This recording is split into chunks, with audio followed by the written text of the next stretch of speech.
হবিগঞ্জের লাখাইয়ে 10 বছরের শিশু মানসুর আক্তারকে ধর্ষণের পর নৃশংসভাবে হত্যার ঘটনায় এলাকায় তীব্র চাঞ্চল্য সৃষ্টি হয়েছে।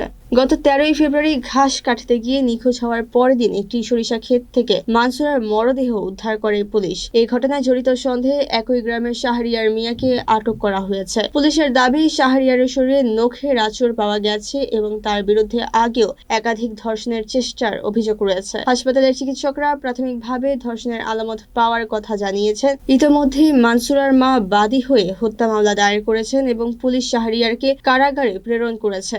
দ্রুত বিচার ও দোষীদের ফাঁসির দাবিতে ফুঁসে উঠেছে এলাকাবাসী, চলছে মানববন্ধন। অতিরিক্ত পুলিশ সুপার রাখি রানী দাস জানিয়েছেন, ঘটনার রহস্য উদ্ঘাটনে পুলিশি তদন্ত জোরদার করা হয়েছে। আর কিছু বলা না, যে ওই অপরাধী ওই তাকে এর আল্লাহ এরা শাস্তি দিত, এর না হইলে মনে করেন এর ফাঁসি হইতো। আমরা চাই, সবাই চাই, মহল্লাবাসী গ্রামবাসী সবাই এর ফাঁসি হইতো। যেসা হই হোক, আমি ওই বা যেসা হই হোক, যারা ঘটনার সাথে জড়িত এর ফাঁসি চাই আমরা। এটাই আমার শেষ বক্তব্য। ন্যায্য অপরাধীরে ফাঁসি শাস্তি তুলে নিত, লোকের দেশের মানুষের দেখতো একটা নিষ্পাপ শিশু বাচ্চারা মারার কি অপরাধের বিচারটা আমরা দেখতাম।